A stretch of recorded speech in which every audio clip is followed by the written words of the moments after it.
Welcome to 3 Count Commentaries. All right, so let's talk about SmackDown, November 26th, 2022. One significant news and note, then we go into SmackDown, and then finally, Survivor Series predictions. SmackDown was a very weirdly built show.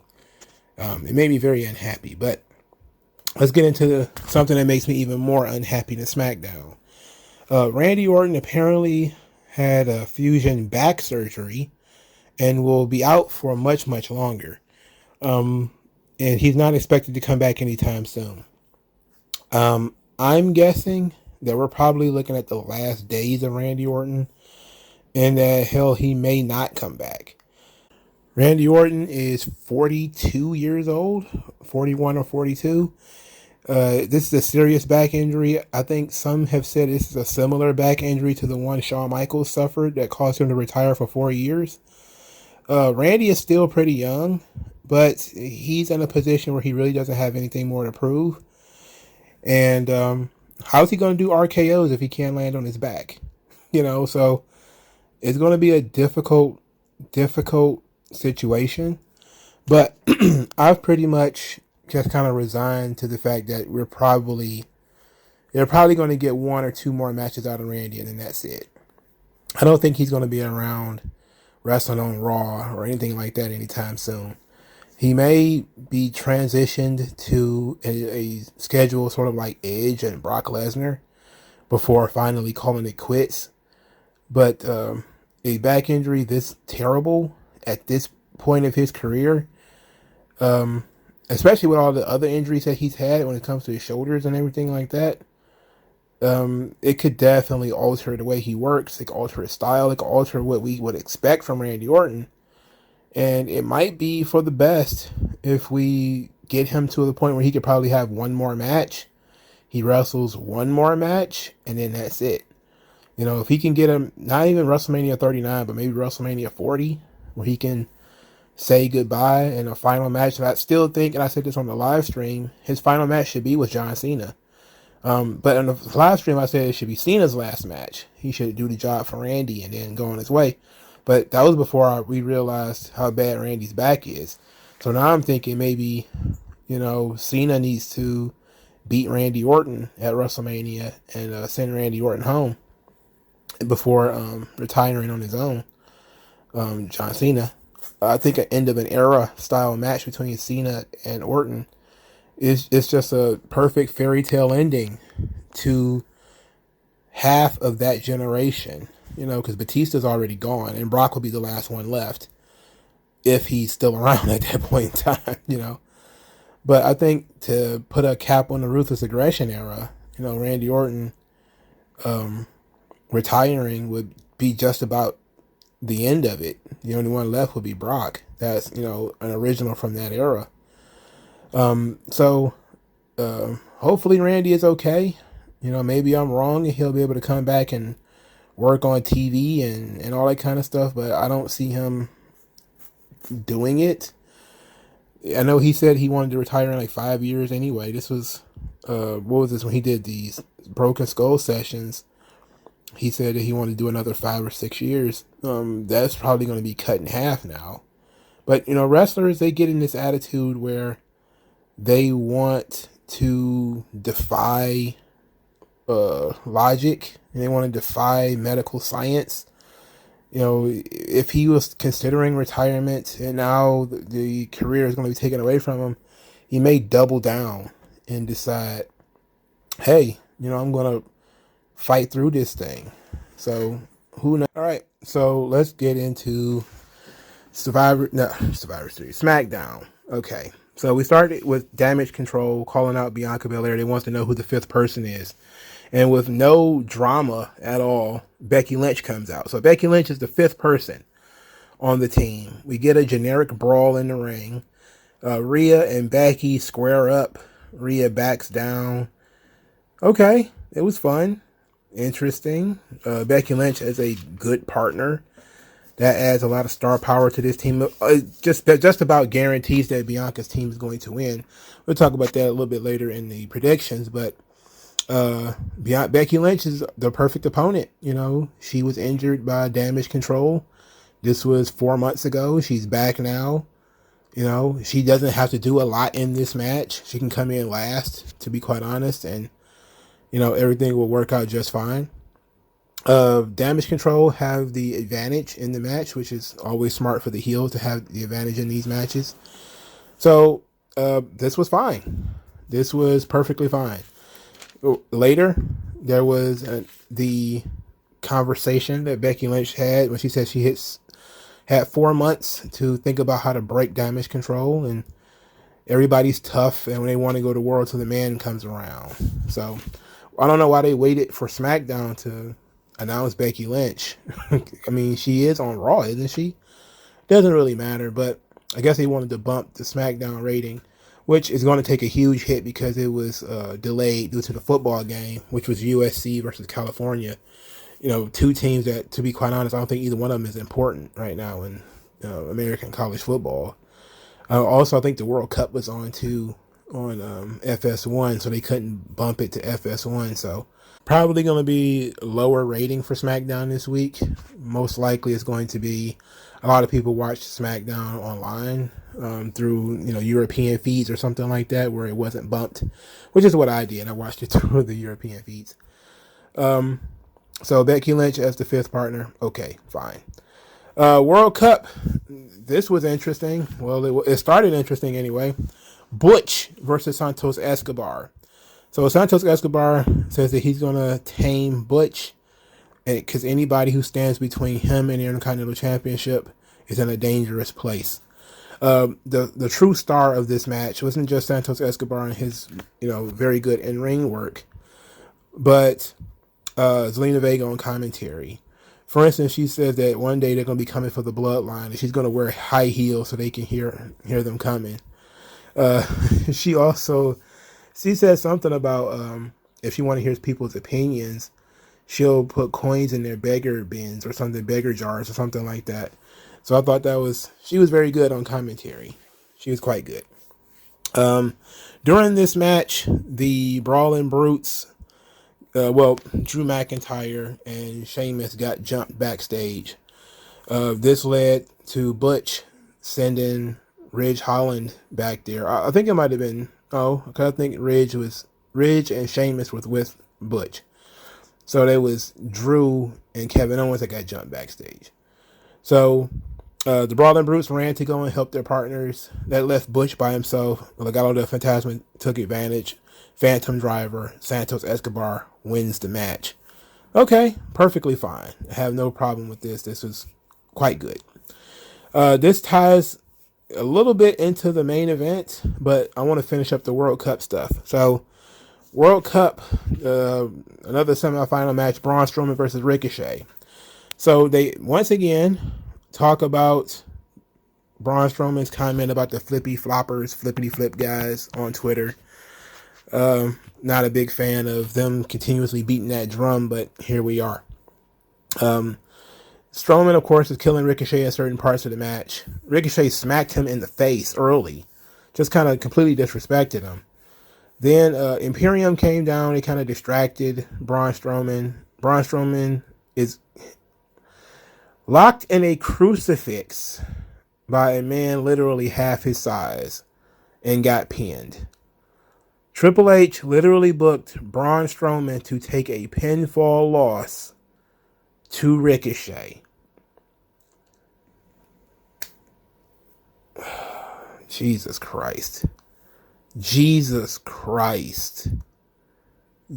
Just burn the fucking money already. Just go into your bank account, take out, $20, $100 bills and set the shit on fucking fire. Ricochet is going to draw you less than that. Instead of trying to you just had Gunther running from Braun Strowman last week.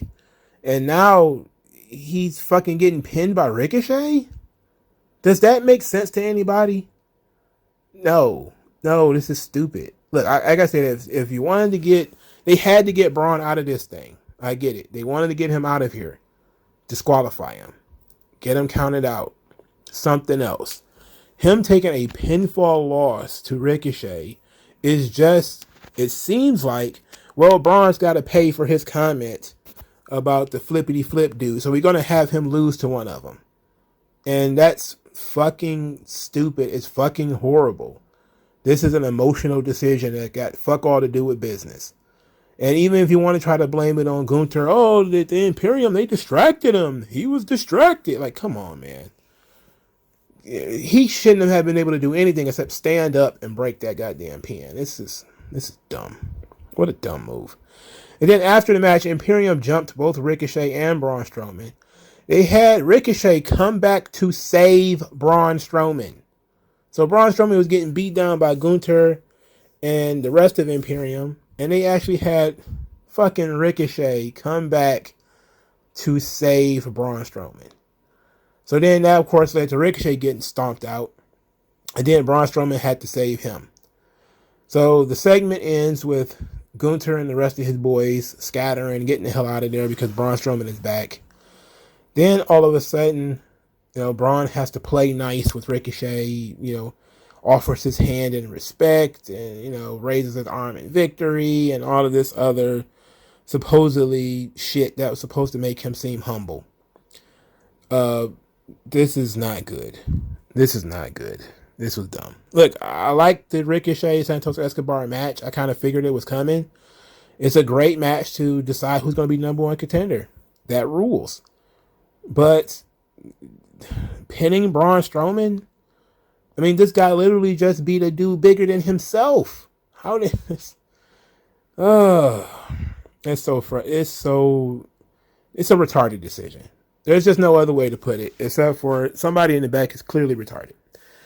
Moving on. So, as we talked about earlier, the Brawling Brutes got jumped backstage. So, Sammy was just showing up because apparently he wasn't there for the big jumping of the Bloodline's opponents. And Jey Uso, was listening on the other side of the door because as he was trying to get in, Kevin Owens showed up. Kevin Owens questioned Sami Zayn about what would happen when he pisses off Roman Reigns, which is inevitable. How the Bloodline are going to turn on him and he should turn on them first. And Sami Zayn's kind of like, no, that ain't going to happen. But like I said, Jey was listening. The moment Kevin Owens walked away, Jey Uso opened the door. Him and Sami had some banter in which Jey asked Sami, where he was. Sami said he just got here, because they could have used him earlier when they was jumping Drew McIntyre and Sheamus. After that, he said, did you talk to anybody? And Sami said no. He clearly just fucking lied to Jey, right to Jey's face. And we all saw it. We all knew it was happening. So, it was a nice little test. This led to the main event where the Usos, the guys that we just spent 2 weeks saying is the longest running tag team champions in WWE history. Oh, they're the greatest tag team of all time. Well, they lose to Drew McIntyre and Sheamus. They lose. The tag team champions, the greatest tag team of all time, blah, blah, blah, blah, blah. They lose to Drew. Look, again, this is something else I said last week was going to happen. I'm not surprised, but it's dumb on multiple levels. Sure, it was distractions because there's guys outside the ring fighting. Sami Zayn's trying to help, but Kevin Owens won't let him. He even snatched the tag team title away from him, but he ain't got the guts to stand up to Kevin Owens.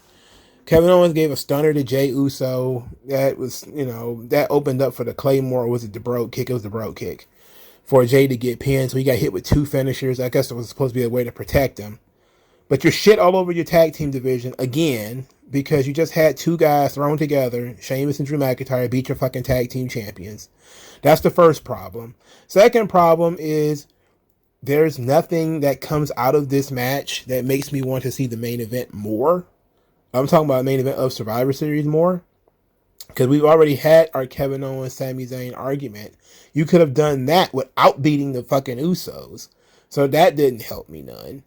The third thing is you gave the baby faces the man advantage in the War Games match.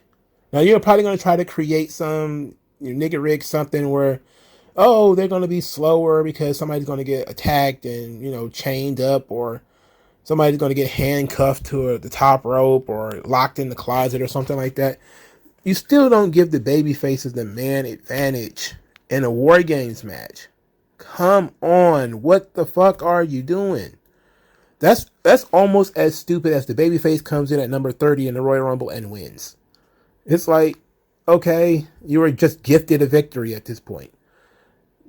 This is not how we now. There's ways of doing. The Royal Rumble winner comes in at number 30 as a babyface and wins. Of course, there's a way of doing that where it still make it seem like they earned it. But it's always going to be in the story that's told, not necessarily in keeping with traditional logic. But you should keep with traditional logic as much as possible, because this is the main event. This is the big match everybody's going to be paying to see. And you're just basically telling people, oh yeah, we're going to put fucking Roman Reigns at a disadvantage. Like, what? Why? Why would you do that? Why would you want to weaken the bloodline before this match instead of strengthening the bloodline so that the baby faces look stronger when they go over? Because they're going to win this match. Unless you tell me the bloodline is going to win, in which case there's no point in fucking having this match, and it's stupid. So clearly the bloodline are going to lose. Okay, fine. Then they should have won this match. Oh boy, Jesus H. Christ.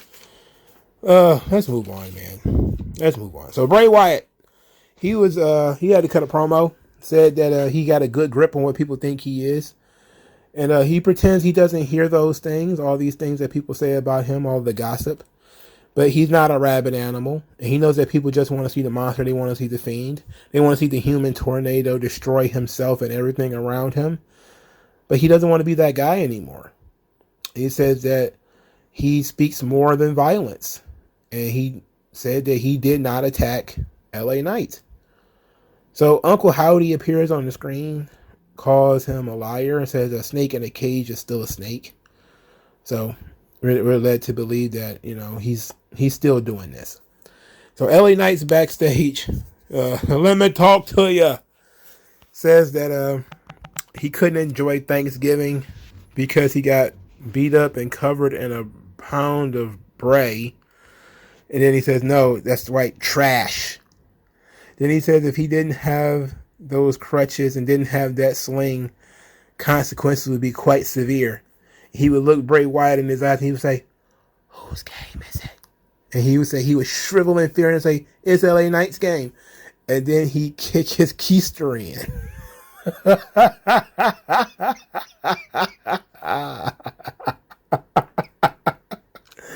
Yeah. He is so good. He's very good. Of course, this led to LA Knight getting jumped again later. He got beat up, and then he got his legs, covered in like empty, heavy boxes and stuff like that. All right, so I thought they were probably going to have this match for Survivor Series, and they decided against it. But okay, Bray Wyatt still trying to search for redemption. He's trying not to be the Fiend. He doesn't want to do that anymore. He doesn't want to be that guy. I get it, he wants to move on, but the fans don't want him to move on. And to be quite honest, his opponents want to continue to antagonize him. They don't want him to move on either. So it's not just him against himself, it's also him against his environment. Because his environment continues to, pinprick him and try to force him to be something that he doesn't want to do. And it really is the Incredible Hulk at this point, because it's literally the power of Bruce Banner, where sometimes you think the Hulk is going to come out on its own. And then there's other times where the Hulk is just a trigger, or the Hulk is triggered by outside stimuli. So something that people say or do to Bruce Banner makes him flip out and he becomes the Hulk. So that's what Bray Wyatt is dealing with now. Except for there's this shadow person, Uncle Howdy, that is continuously calling out Bray as he says these statements that may or may not be true, where he might be speaking from the heart about how he wants to change and how he wants to do something else. But Uncle Howdy is also there to say, we know that it's not true. Be revel in who you are. So this is nice. This is still going on. This is good. LA Knight's just got a big mouth, and his big mouth is getting him in trouble. Whose game is it? All right, Shit Row loses to the Viking Raiders. Sarah Logan has a new name and is now Valhalla. All right, the Viking Raiders win. They look cool, but they're still the Viking Raiders, so who cares?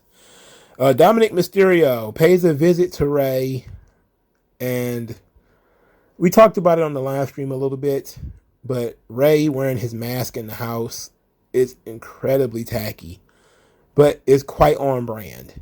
Because you can see that clearly when the door closed and the door opens again, he was putting his mask on. So he wasn't wearing the mask in the house. He turned the mask. He put the mask on when, because he knew Rhea was coming. And then they went in there and they beat him up. It was chef's kiss. I heard this has been doing very well on social media. Running a goddamn angle on Thanksgiving. Top-notch shit. Top-notch shit. This is the most positive thing I can say about Triple H on this entire show is how he, in the Dominic Mysterio, Rey Mysterio stuff, it's been quite good. Quite fucking good. All right, so we got Raquel Rodriguez and Shotzi Blackheart getting jumped by Shayna Baszler and Ronda Rousey. Ronda then smashes Raquel's arm with a heavy box, which was a great angle. And I said to myself, okay, we're finally starting to do something here.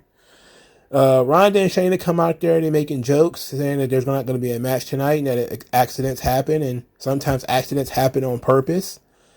Then Shayna tells Shotzi to stay at the kiddie table because she's not ready. She's not ready yet to be a world champion. Shotzi comes out with a referee because she intends to fight these girls even if she's not ready yet. So Ronda and Shayna both are like, okay, we'll fight you. Of course, mid-match, Raquel Rodriguez comes down to the ring after we told her that her arm was broken.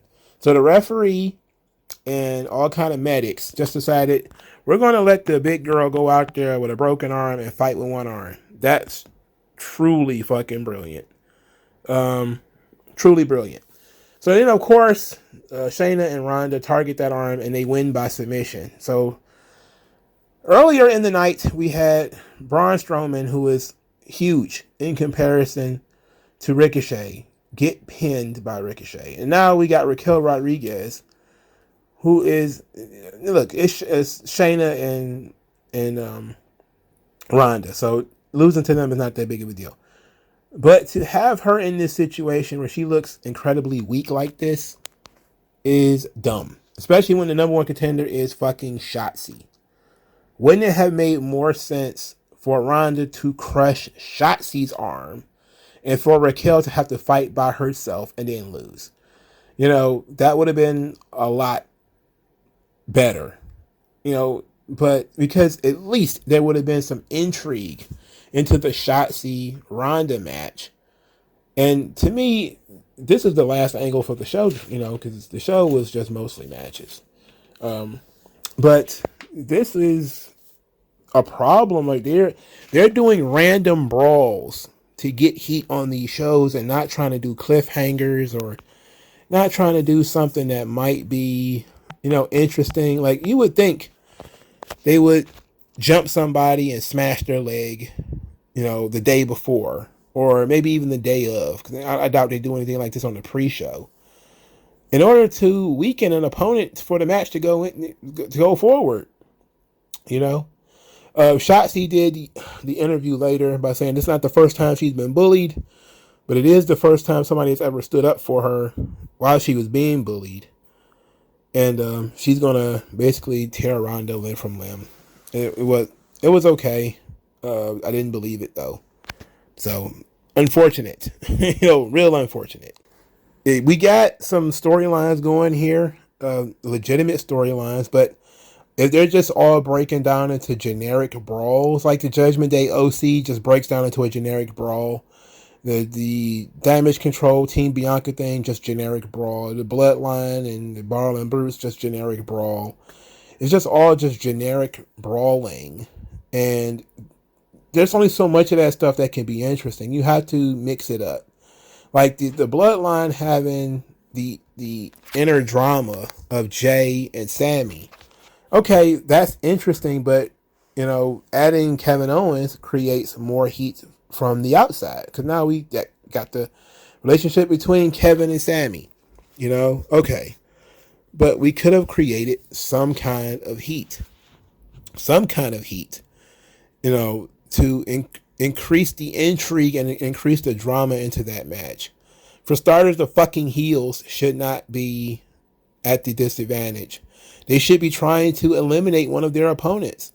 Like, I don't know, but Jesus H. It just seems to be no sense made. Okay, let's get into the Survivor Series predictions. All right, so this is a 5-match show. I'm guessing the War Games matches are going to be pretty long. Like, the match is guaranteed to be at least 25 minutes, but I'm guessing that each one of them are going to go probably about 30 to 40 minutes apiece. So it still should be a healthy length show. So, match 1, Ronda Rousey versus Shotzi, SmackDown Women's Championship. Well, clearly Ronda Rousey is going to win this match. The question is going to be whether Shotzi even looks good doing it, and whether this crowd will actually give a shit. And something tells me that they probably won't. And it likely won't be any fault of Shotzi and Ronda. It's just that this feud doesn't have any heat. And trying to use big ass Raquel to get some sympathy just comes across as silly. It's hard for people to have sympathy for larger people. Instead of getting the heat on Shotzi and working Shotzi's arm and then having Shotzi fight through it, fight the title match with one arm, like she was already an underdog, but now she's an injured underdog. And then, of course, you give her an out when she eventually loses, because she is going to lose. So instead of her going into the match 100% and then just getting beat, she could have gone in the match and says, like, maybe have the trainer say, hey, maybe you should cancel this. And she's like, nope, I waited my whole career for this. I'm going to get in there and fight. But it's a good excuse. Like, you got crushed or whatever the day before, and you lost.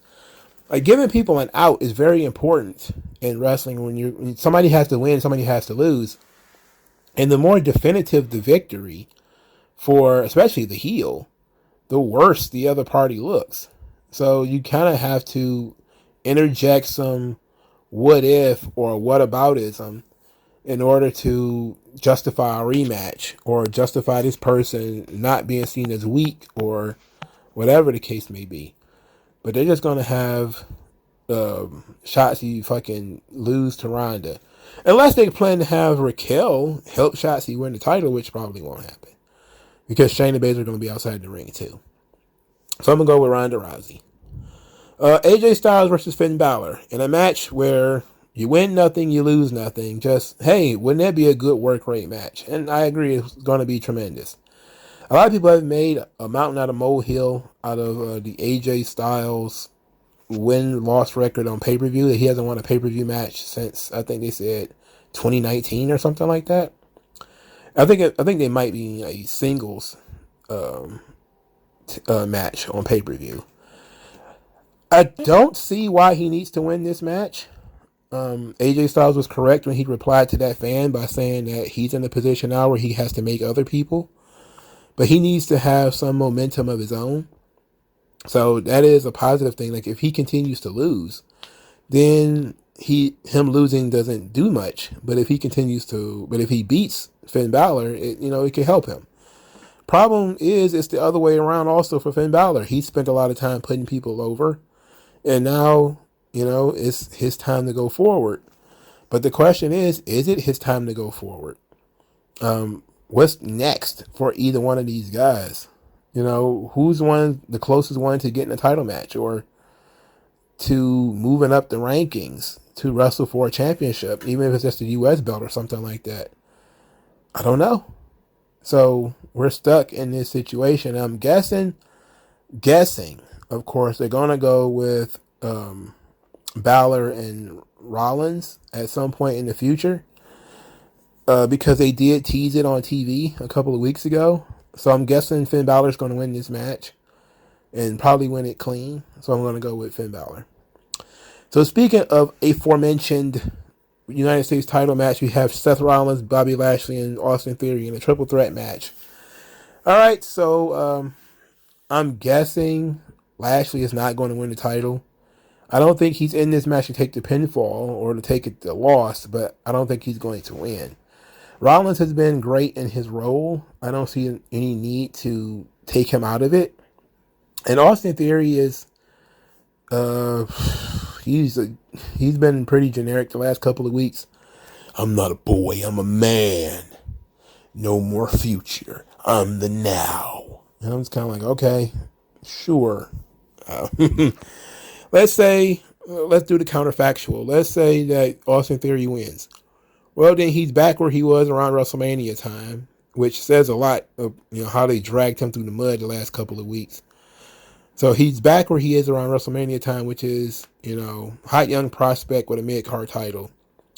That could work depending on how they choose to use it and how they choose to play it off. If Lashley wins, he's regaining a position that was stolen from him. But is he done with Brock Lesnar? That's my question. If he's done with Brock, he doesn't need to have a fucking U.S. belt with him. Well, if he's not done with Brock, he doesn't need the U.S. belt, I should say. And Seth Rollins has a litany of opponents, and all that could be pretty good. My question is, who's the fucking baby faces and who the fucking heels are? Who do we want to see win this match? That's the question. That's the $1 million question.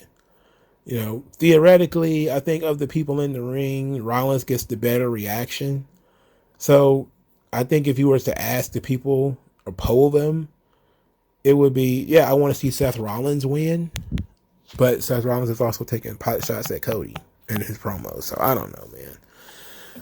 I'm going to go with Seth Rollins. I think Seth Rollins is going to pin Austin Theory, or Mustafa Ali is going to distract Lashley or something like that. But I definitely think that he's not going to lose the title.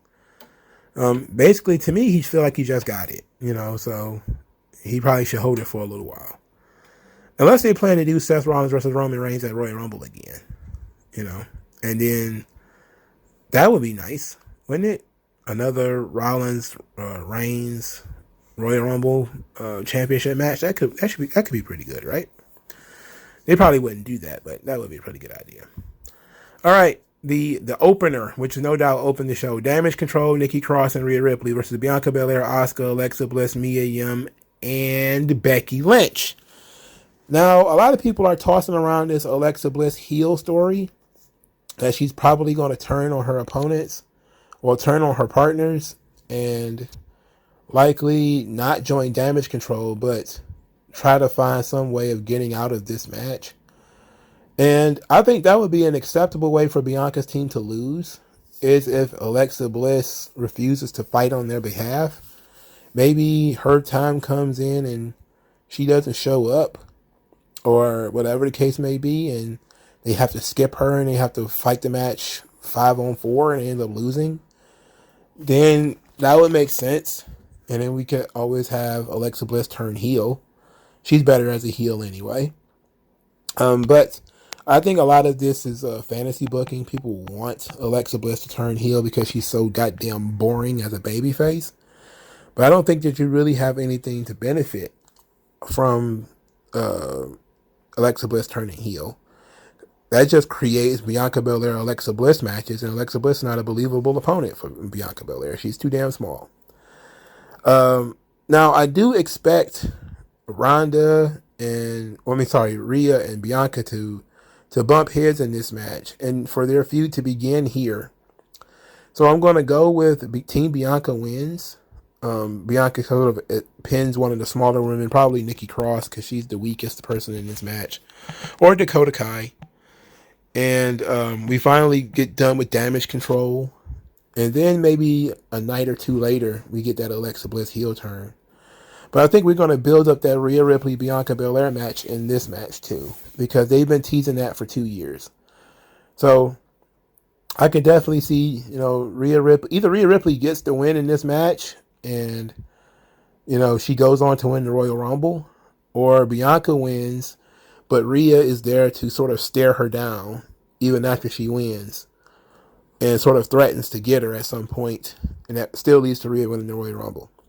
The bottom line is Rhea needs to stare down Bianca or get in Bianca's face in some way. They need to have an altercation. They need to begin their drama right now if this is the match for WrestleMania, and I think it is. A competent booker would book Bianca Belair versus Rhea Ripley at WrestleMania. That's what a competent booker would do. Now, the Bloodline versus the Brawling Brutes, Kevin Owens and Drew McIntyre. I expected this to be the most straight up of the War Games matches. I don't expect any heel turns, no chicanery. But I do expect the explosion of the inner troubles of the Bloodline. We're probably going to see Jay finally sick of fucking Sami Zayn, and that feud is going to cause the Bloodline to lose. Maybe Jay's going to sucker punch Sami, even if it's just by accident, or Sami's just going to, not be good enough and end up taking the pin, because he's the only one in this match that can afford to take a pin. So I see him taking the pinfall. Whoever gets the pinfall on him is likely going to be Roman's next opponent. So it's probably going to be Sheamus, why wouldn't it be Sheamus? It's the Royal Rumble is the next show, so I don't see what the big deal is. So I can see Sami is beatable and him getting beat, and then we begin the storyline, the slow burn of Sami Zayn's redemption and finally leaving the Bloodline and coming back to the good side and teaming up with Kevin Owens to beat the tag team champions and win those belts. I definitely see them starting that right here on this show, utilizing the storyline between Kevin Owens and Sami Zayn and the distrust of Jey Uso. We could really make this something special. This could be something really good. So I'm going to go with I'm not going to go with the Bloodline, I'm sorry. I'm going to go with the Brawling Brutes. So, those are my predictions. The show of SmackDown was mid. Just way too many matches, especially pointless matches. Like, again, I get it. They give people a week off, but oh boy.